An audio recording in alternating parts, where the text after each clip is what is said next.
사부 예배 자리에 나오신 모든 분들께 하나님께서 주신 은혜와 평강이 가득하기를 주의 이름으로 축원합니다. 제가 중학교 때 시절인데요, 80년대 중반에 그 할리우드 영화에 그 양대 산맥이라 할 수 있는 그 배우가 있었습니다. 특히 액션 영화 관련해서 한 분은 실버스타 스텔론이고 한 분은 아놀드 슈왈츠제네거입니다. 그 실버스타 스텔론은 그 로키라고 하는 영화, 그리고 그 람보라고 하는 영화로 엄청난 인기를 누렸던 사람이고, 그 다음에 아놀드 슈왈츠제네거는 터미네이터라고 하는 영화로 그 스타가 된 그런 이제 배우입니다. 터미네이터를 보면 그 아주 그 미래에서 싸움이 벌어져요. 지구를 멸망하려고 한 이제 적이 쳐들어와서 싸움이 벌어지는데, 그 열쇠를 딛고 그 지구에 있는 그 인류 가운데 영웅이 탄생을 하죠. 그래서 그 전쟁을 이제 승리로 이제 이끄는 그런 결과가 나오거든요. 그래서 그 영화가 어떻게 시작이 되냐면, 미래에서 지구를 멸망시키려고 했던 그 사람들이 과거로 오는 거죠. 과거로 사람을 보내는 거예요. 그래서 지구를 구했던 그 영웅을 이제 찾으러 가는 건데, 그 영웅의 어머니가 되는 사람을 죽이려고 오는 겁니다. 그리고 또 한쪽 편에서는 그것을 막기 위해서 그 주인공의 어머니를 보호하기 위해서 와서 이 과거로 와서 이제 두 세력이 또 싸움이 벌어지는 거예요. 근데 결국은 이제 지켜서 그 지구가 지켜지는 그 이야기로 결과가 이제 끝이 나는데, 제가 그 영화를 보면서 이런 생각을 했습니다. 우리가 지금 살아가다가 예수님이 다시 오시게 되면 어떤 일이 벌어집니까? 예수님께서 이 세상에 존재하는 모든 그런 악한 세력들을 최후로 심판하셔서 모든 그런 악의 세력들을 모조리 다 이제 그 불못에 가두게 되죠. 모든 죄인들이 다 심판을 받게 됩니다. 그래서 이 세상의 모든 죄인들이 심판을 받아서 멸망의 길로 가게 되고, 그 다음에 예수 그리스도를 믿어서 의롭다 함을 받은 사람들만 하나님께서 인도하시는 그 구원의 길로 들어가서 완전한 이제 영생을 누리게 되는 그런 결과가 일어나게 되는 것이죠. 그래서 만약에 그 사탄의 세력들이 그 전쟁을 다시 그 결과를 바꾸기 위해서 과거로 이제 누군가를 보낸다면 누구에게 그 사람을 보내겠습니까? 마리아를 죽이려고 하겠죠. 마리아. 예수님이 이제 모든 것들을 다 심판을 하시니까. 그리고 또 누구에게 사람을 보낼까요? 이런 생각을 하면서 예수 그리스도께서 승천하시고 나서 그 주님이 감당했던 그 사역들을 예수를 따랐던 제자들, 그 제자들과 사도들을 통해서 믿음을 가지게 되었던 하나님의 백성들, 그리스도를 따랐던 예수 그리스도의 제자들, 그리스도인으로 불렸던 성도들이 그 환난과 고난 가운데서도 예수를 증거하는 삶을 살았기 때문에 결국에는 예수가 그 천하 만민 가운데 전해지고 주님께서 다시 오시는 일이 벌어지고, 그것을 통해서 온 세상이 하나님이 원하시는 세상으로 새롭게 완성이 되는 일이 벌어지는 것이죠. 그래서 그 미래에서 그런 사탄의 세력들이 그 결과를 바꾸기 위해서 누군가를 보낸다면 예수를 태어나게 했던 마리아에게 보낼 것이고, 예수 그리스도 신실하게 믿었던 그 교회들을 무너뜨리기 위해서 그 사람들을 보내지 않을까, 그런 생각을 했습니다. 여러분, 우리 교회는 만약에 그 사탄의 세력들이 사람을 보낸다면 우리 교회로 찾아올까요? 찾아오는 교회가 될 줄로 믿습니다. 예, 믿음이 아무렇지도 않고 뭐 그저 그런 믿음이고 세상 사람들과 비교했을 때 아무런 차이도 없는 그런 교회라면 그 사탄의 세력들이 그 교회를 찾아갈 리가 없겠죠. 그래서 오늘 우리 성일교회와 특별히 우리 성일교회 청년들이 그 세상이 감당하지 못하는 믿음, 그 믿음을 소유한 자로서 여러 가지 어렵고 힘든 세상 가운데서도 예수님을 증거하는 그런 삶을 살아가길 바라면서 이 말씀을 전하려고 합니다. 오늘 첫 번째로 살펴볼 것은 우리가 예수 그리스도를 증거할 때, 복음을 전할 때 만나게 되는 어려움들이 여러 가지 그 모습의 어떤 어려움들이 있는데, 오늘도 역시 예수를 증거하는 사람들이 특별한 어려움을 만나게 되는데, 먼저 그 어려움이 어떤 어려움인지 한번 살펴보겠습니다. 19절을 보시면 이렇게 시작을 합니다. 여종의 주인들은 자기 수익의 소망이 끊어진 것을 보고 바울과 실라를 붙잡아 장터로 관리들에게 끌어갔다가, 이 배경이 어떤 배경이냐면 사도 바울이 실라와 함께 빌립보라고 하는 지역으로 가게 됩니다.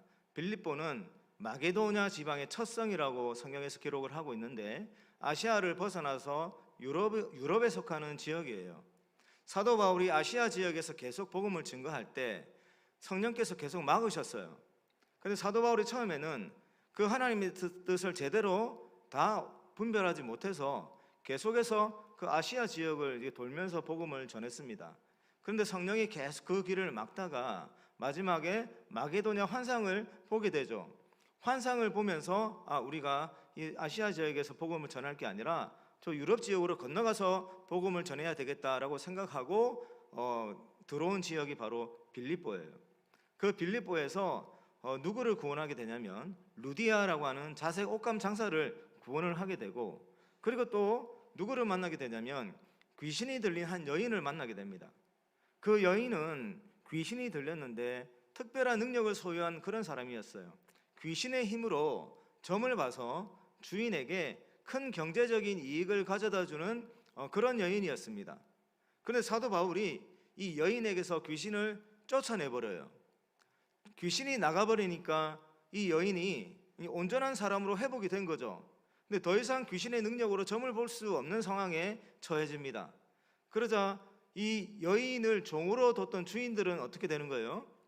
더 이상 이 여인이 그 점을 보지 못하니까 그 막대한 경제적인 이익을 그 여자를 통해서 얻게 되었는데 그 이익을 이제 더 이상 얻지 못하게 된 거예요. 누구 때문에요? 사도 바울과 실라 때문에. 그 두 사람이 전했던 예수 그리스도의 이름 때문에. 그래서 자신들이 가지고 있는 경제적인 소망이 끊어진 그 사실 때문에 바울과 실라를 찾아갔고 그들을 붙잡아 가지고 끌고 갑니다. 그리고 나서 이 사도 바울이 매를 맞아요. 이 실라하고 바울이 옷이 찢어지고 옷 벗김을 당하고 그리고 매를 맞게 되고 감옥에 갇히게 돼요. 깊은 감옥에 갇히게 됩니다. 그리고 발에 이제 착고가 채워지게 되는 것이죠. 이게 사도 바울이 복음을 전하다가 만난 고난과 환난입니다. 그러니까 예수 그리스도를 증거하고 예수님이 그 세상에 들어올 때 주를 따르는 사람들의 생활 방식과 예수님의 능력으로 그 사회 가운데 벌어지는 일들 때문에 그동안 악한 세상 속에서 막대한 이익이나 기득권을 누리고 있던 세력들이 자신들이 가지고 있던 어떤 그런 이익들을 이제 잃어버리게 되는 그런 상황이 벌어지니까 예수 믿는 자들을 핍박하게 되는 것이죠. 사도 바울이 지금 이런 어려움을 만났습니다. 여러분, 예수를 증거할 때 반드시 고난이 찾아온다고 했죠. 세상은 예수를 대적하는 세상이고 예수님은 세상의 흐름과는 다른 그런 방향으로 제자들을 이끌어가기 때문에 예수를 따르는 삶을 살 때는 자연스럽게 세상과 반대 방향으로 살아갈 수밖에 없습니다. 그렇기 때문에 세상과 부딪힐 수밖에 없습니다. 그래서 때로는 이 성도들이, 그리스도인들이, 예수의 제자들이 이런 고난과 환난 가운데 노출되고 큰 어려움들을 당하게 될 수밖에 없는 상황이 찾아오는 것이죠. 이런 어려움을 사도 바울이 만났습니다. 자, 그런데 사도 바울과 실라가 이런 상황 가운데 포기하지 않고 예수 그리스도 복음을 계속 증거했어요. 계속 증거합니다. 그러면 우리는 이 부분을 한번 생각해 봐야 되는데, 이런 어려움과 고난, 감옥에 갇히면서 매를 맞았다는 게 그냥 뭐 몇 대 가볍게 맞은 수준이 아니잖아요. 그 엄청난 그 고통을 당하는, 이 끔찍한 고통을 당하는 그런 고난을 받았음에도 불구하고 이 사도 바울과 실라가 예수의 이름을 증거하는 일을 포기하지 않았다는 거예요. 포기하지 않은 그 사람들은 도대체 어떤 사람들이길래 그 고난 가운데서도 복음을 계속 증거할까요? 바울과 실라로 대표되는 이 사람들은 어떤 사람들이냐면 하늘의 소망을 품고 살아가는 사람들입니다. 땅의 것에 매이지 아니하고 위의 것을 볼 수 있는 사람들입니다. 그리고 복음을 증거했을 때, 그 예수 그리스도 이름이 증거되었을 때 예수를 받아들이는 사람과 예수를 받아들였던 그 사회 가운데 어떤 일들이 벌어지는지를 확고하게 믿었던 사람들입니다. 예수의 이름 때문에 지금은 고통을 받고 환난을 받고 큰 어려움에 빠질 수도 있겠지만 그가 그 예수 그리스도를 믿는 믿음을 끝까지 지켜나간다면 그 환난을 지나서 하나님이 약속하신 참된 구원의 은혜를 받게 된다는 그 사실을 확고하게 믿었기 때문에 사도 바울과 실라는 그 어려운 가운데서도 뒤돌아서지 아니하고 예수 그리스도 이름을 담대하게 증거할 수가 있었습니다. 여러분, 우리가 하늘의 소망이라고 표현하고 위의 것이라고 표현하는데 예수 그리스도 이름을 믿는 자들에게 어떤 은혜가 주어집니까? 이 환란이 우리에게 찾아오지만 이 환란은 잠깐 끝나는 것이죠. 여러분, 고린도 후서 4장 17절 18절 이 부분에 보시면 지금 받는 예수 그리스도를 믿는 성도들이 지금 받는 그 환란을 가벼운 것이라고 표현합니다. 가볍다. 그런데 그때 당시에 예수를 믿는 사람들이 받는 환란이 어떤 것이냐면 직장을 잃어버리고 삶의 터전을 잃어버리고 때로는 생명까지 잃어버립니다. 모든 그 고문과 아픔을 겪은 다음에 생명까지 잃어버리는 고난을 예수님을 믿는 것 때문에 받아야 된다는 말이에요. 그런데 사도 바울은 그 죽음까지 이르게 되는 그 고난을 가벼운 것이라고 표현해요. 가벼운 것이다. 그 끔찍한 고통이 가벼운 것입니까? 그런데 사도 바울은 왜 그런 고난을 가벼운 것이다 라고 그렇게 표현을 할까요? 이어져서 사도 바울이 뭐라고 하냐면 나중에 받게 되는 환난, 그 영광이 너무너무 지극히 크고 무겁기 때문에 그 영광과 비교했을 때는 죽음마저도 너무너무 가벼운 것이라고 그렇게 표현을 하는 거예요. 사도 바울은 이것을 믿었던 사람들입니다. 그 고난 가운데서 복음을 전했던 바울과 실라는 지금 죽음에 이를 수도 있는 고난이 찾아올 수도 있지만 그 고난마저도 나중에 예수 믿는 사람들이 받게 되는 하나님이 베풀어 주시는 그 영광스러운 그 은혜와 비교했을 때는 지극히 가벼운 것이다 라고 확고하게 믿었기 때문에 그 영광스러운 하늘의 소망을 품고 끝까지 예수 그리스도를 증거할 수 있었습니다. 여러분, 우리 성결교회 모든 성도님들과 청년들이 우리들의 그 눈이 열리고 그 시야가 열려서 그 하늘의 소망을 보면서 살아갈 수 있는 은혜가 있기를 주의 이름으로 축원합니다. 여러분, 우리가 예수를 믿고 하나님의 백성이 되었지만 우리 시선이 열리지 않고 우리 시야가 더 먼 곳을 바라보지 못하면 여전히 땅의 것만 바라보면서 살게 됩니다. 여러분, 땅의 것만 보면서 살게 되면은 세상 사람들과 다를 게 없는 거예요. 구원을 얻었다고 했지만 하나님이 약속하신 그 하나님의 소망을, 하늘의 소망을 바라보지 못하고 땅의 것만 보면은 두려움을 이겨낼 수가 없습니다. 이 땅에서 흘러가는 그 어떤 큰 흐름을 거스를 수가 없습니다.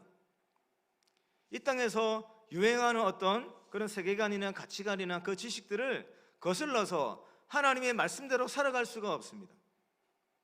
땅에 있는 어떤 세상의 어떤 그 원칙과 가치관과 그런 흐름에 갇혀 있기 때문에 절대로 그 세상의 흐름에 거스르지 못하고 세상 사람들과 똑같이 살아갈 수밖에 없는 거예요.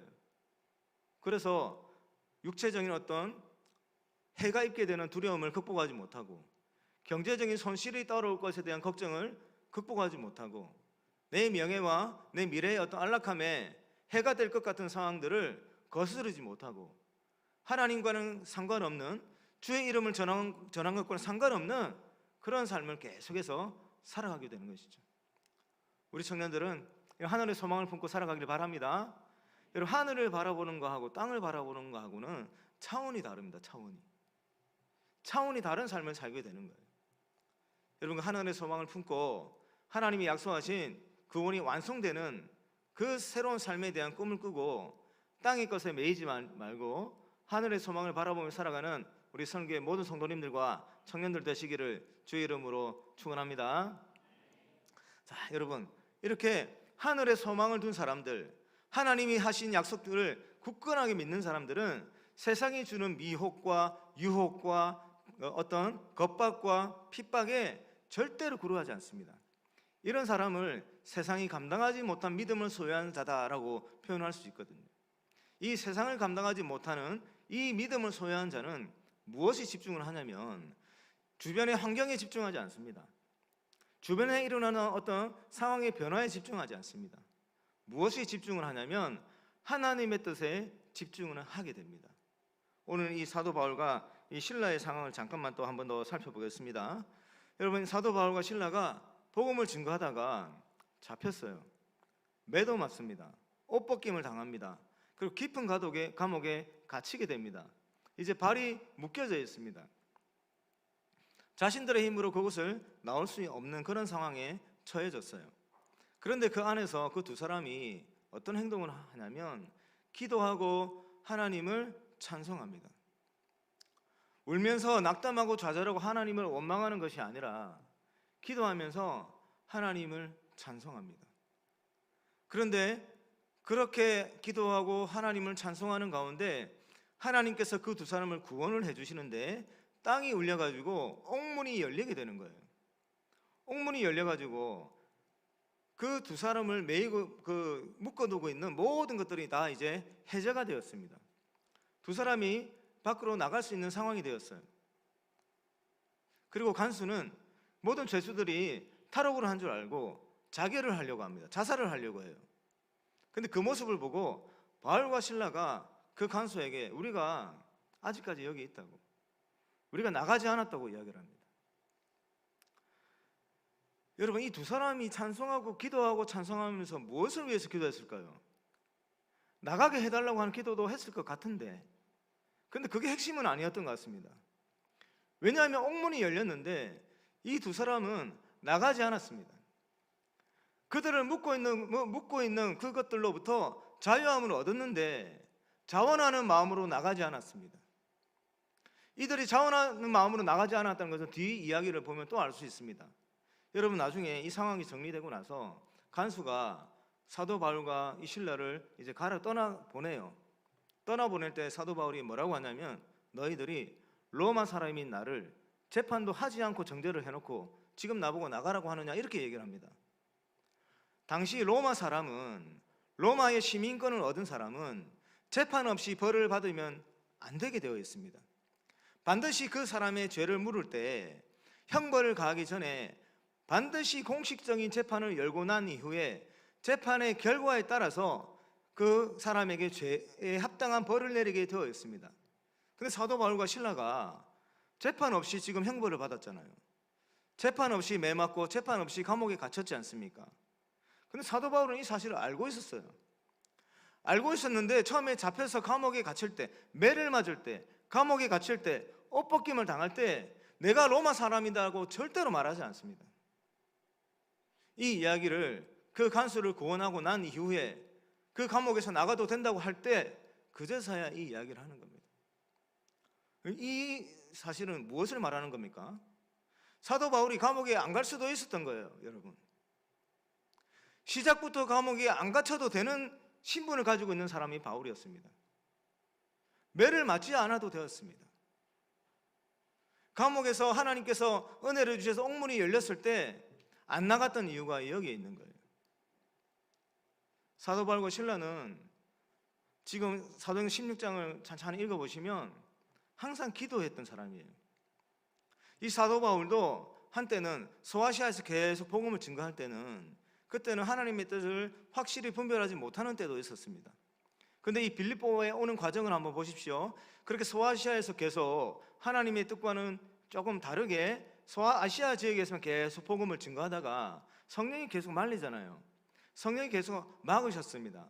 그러면 하나님의 뜻이 무엇인가 고민하게 되겠죠. 그러다가 마게도냐 환상을 보여주시면서 하나님의 뜻은 유럽으로 가서 복음을 전하는 거다라고 하는 것을 확고하게 이제 깨닫게 되었습니다. 그래서 유럽의 마게도냐 지방의 첫 성인 빌립보로 오게 된 거예요. 그러면서 안식일에 무엇을 찾냐면 기도할 곳을 찾습니다. 이 빌립보에는 남자 유대인이 10명이 안 됐던 것 같아요. 10명이 안 돼서 회당이 아직 없었습니다.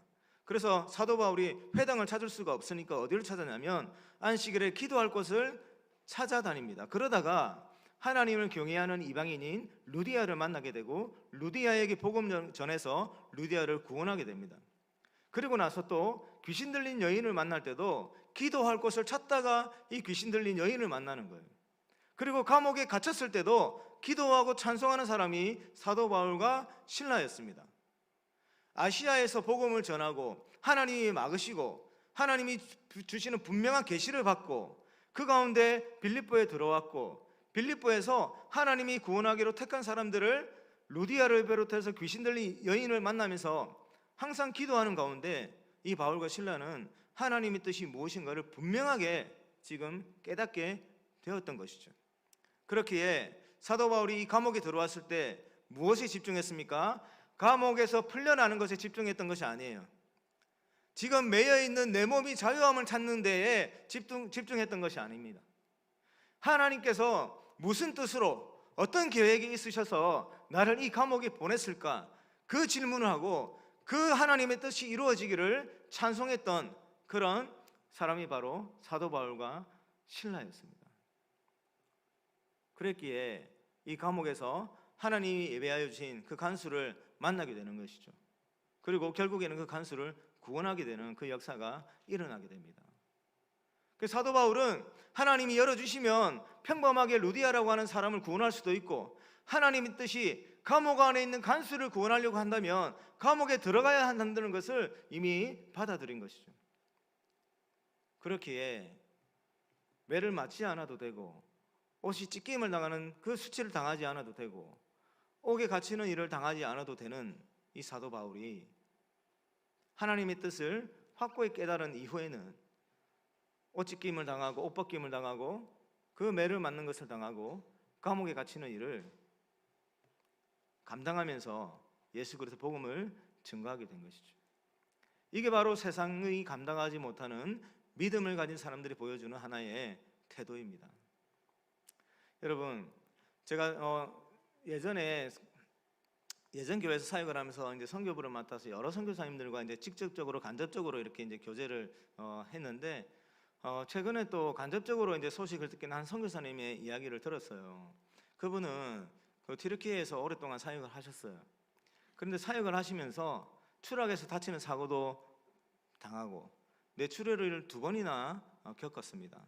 하나님의 은혜로 회복이 되었는데, 2번째 뇌출혈을 당했을 때 뇌 수술을 받다가 그 뇌가 바이러스에 감염이 된 거예요.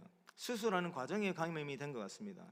그래서 뇌뼈까지 감염이 되어가지고 이 머리 그 뼈 있죠, 두개골 뼈를 반을 이렇게 걷어냈어요.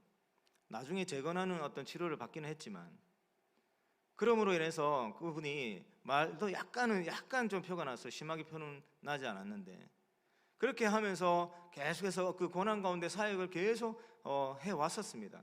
근데 며칠 전에 소식을 들었는데 5개월 전에 또 뇌출혈이 또 왔다는 거예요. 또 와가지고 왼쪽 얼굴 근육이 마비가 되고 왼쪽 팔이 마비가 되고 왼쪽 다리가 마비가 되었답니다. 5개월이 지나서는 왼쪽 다리가 조금씩 움직인답니다. 왼쪽 팔은 손끝이 조금 움직인답니다. 그리고 그분이 시력이 한쪽 눈은 실명을 했습니다. 그리고 나머지 한쪽은 이제 뿌연 상태래요. 수술을 받았지만 그 눈이 곧 실명을 하게 된답니다. 여러분, 이 정도 상황이면 어떤 반응을 보여야 할까요? 그런데 이분은 그런 상황 가운데서도 자신의 삶에 대해서 원망하고 낙담하고 좌절하지를 않고 지금 병원에 5개월째 있는데 그 병원 안에서 점자를 배우고 있답니다. 아직까지 한쪽 눈이 흐릿하게 보이지만 점자를 배우고 있대요. 2눈이 다 안 보이는 그 상황을 대비해서. 그리고 지금 그 안에서 자기가 할 수 있는 것을 찾다가 이제 뭐 스마트폰으로 영상을 만들어서 짧은 영상을 송출하는데, 그 영상 그 제목이 그래요. 새로운 인생, 새로운 라이프. 근데 새로운이 우리가 말하는 그 뉴 라이프, 완전히 새로운 그런 새로운이 아니고, 가로 세로 할 때 세로 있잖아요. 가로 세로 할 때 수직을 의미하는 세로, 그 새로운 라이프라고 하는 주제로 영상을 자기가 짧게 만들어서 보내겠대요. 근데 그 제목을 세로라고 적은 이유가 있더라고요. 하나님께서 위에 계시잖아요. 그래서 하나님께서 자신에게 어떤 말씀을 준다는 거예요. 그러면 우리가 스마트폰을 볼 때 세로로 보다가 좀 넓게 보려면 가로로 돌리잖아요.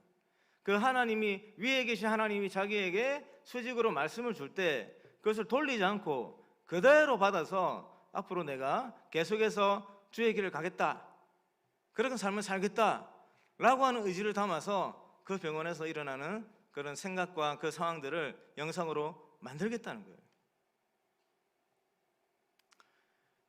몸을 반쪽을 쓰지 못하고 눈을 보지 못하는 상황 가운데 그분이 또 주를 위해서 그렇게 최선을 다해 살아가다가 그런 일을 당했단 말이에요. 그러면 참 저 같으면 그러겠습니다. 몇 달이 될 수도 있고 몇 년이 될 수도 있는데 원망하고 낙담하는 상황에 빠질 수 있을 것 같아요. 그런데 그분은 그런 상황 가운데서도 지금 이 상황 가운데 하나님께서 내게 원하는 게 무엇인가 거기에 집중하고, 내가 건강할 때도 주를 위해서 살아갔지만 지금 이 상황 속에서도 내가 하나님을 위해서 살아갈 수 있는 게 뭔가, 그것에 집중하면서 본인이 할 수 있는 것을 찾아가고 있습니다.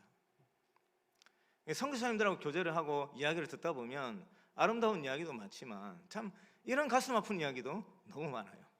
또 제가 따라가지 못하는, 범접하지 못하는 모습에 경외감을 가질 때도 참 많이 있습니다. 세상이 감당하지 못하는 믿음, 그 믿음을 가진 사람은 상황이 어떠하든지 간에 지금 내가 있는 그 상황 가운데서 하나님이 내게 원하시는 것이 무엇인가, 그것을 받아들여서 그 뜻에 합당하게 살도록 최선의 노력을 다하는 그런 모습을 보이고 있단 말이죠. 우리 사랑하는 선교회 우리 청년들이 이런 믿음을 가졌으면 좋겠습니다.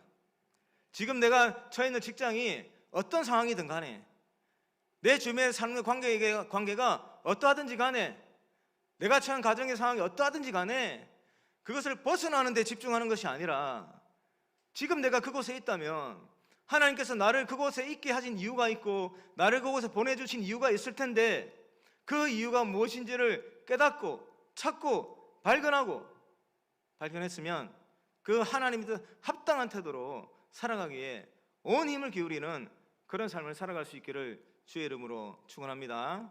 여러분, 제가 신대원에 갔을 때 한 그 교수님이 이런 말씀을 하시더라고요. 사도행전에 나오는 그 기적의 이야기 있잖아요. 사람을 치유하고 막 고치고 하는 그런 이야기들, 이거는 이제 그때 이후로는 일어나지 않는다, 그래 얘기를 하더라고요.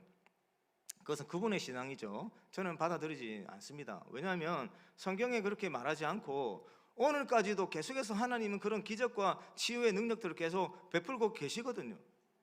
근데 중요한 것은 그게 아니에요. 사도행전에 나왔던 병고침의 기적과 여러 가지 사람의 힘으로 해결할 수 없는 그 문제를 일으키는 기적이 오늘날에 일어나지 않아도 괜찮습니다. 그런데 더 중요한 것은 사도행전에 나왔던 사도 바울과 실라, 베드로 같은, 스데반 집사 같은 세상이 감당하지 못하는 이 믿음을 가지고 예수 그리스도 이름을 위해서 살아갔던 이런 그리스도인의 모습은 오늘날까지 계속 되어야 된다는 것이죠. 우리 성리교회 청년부 안에서도요. 이게 끊어지면 안 됩니다.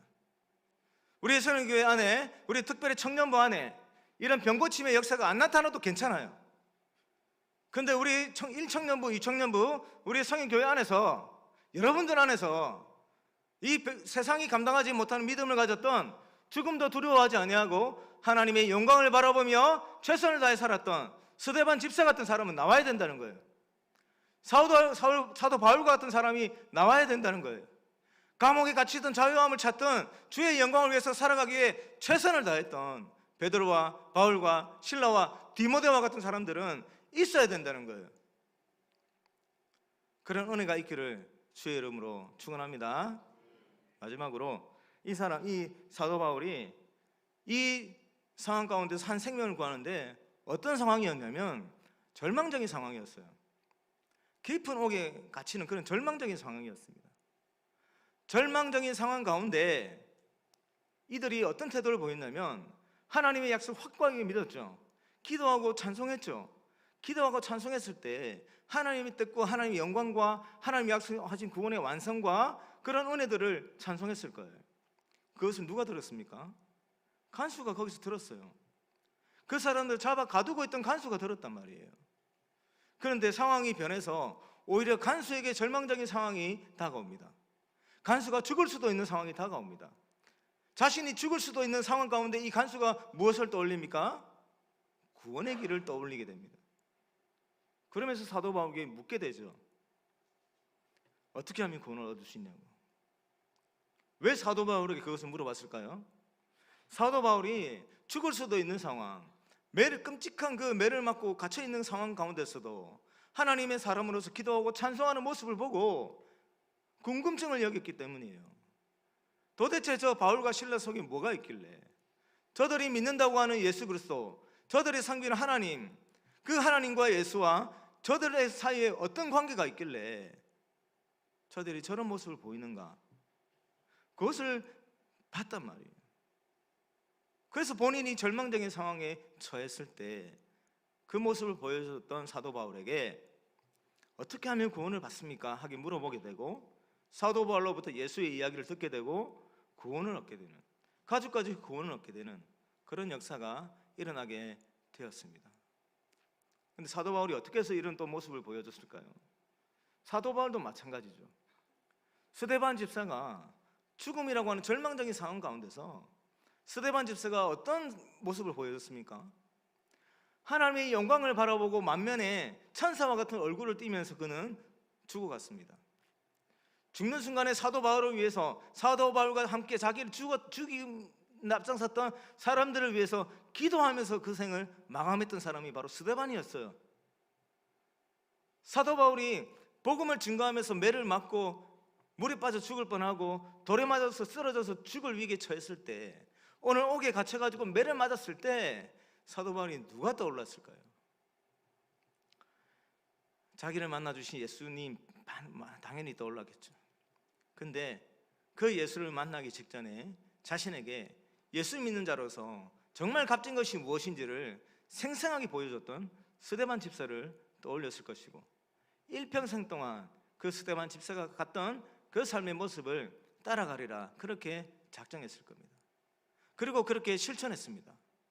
그리고 그 실천했던 그 사도 바울의 모습을 통해서 오늘 그 감옥에서 간수로 살던 한 사람이 죽음에서, 사망에서 생명의 길로 옮겨지는 그 은혜를 누리게 되는 것이죠.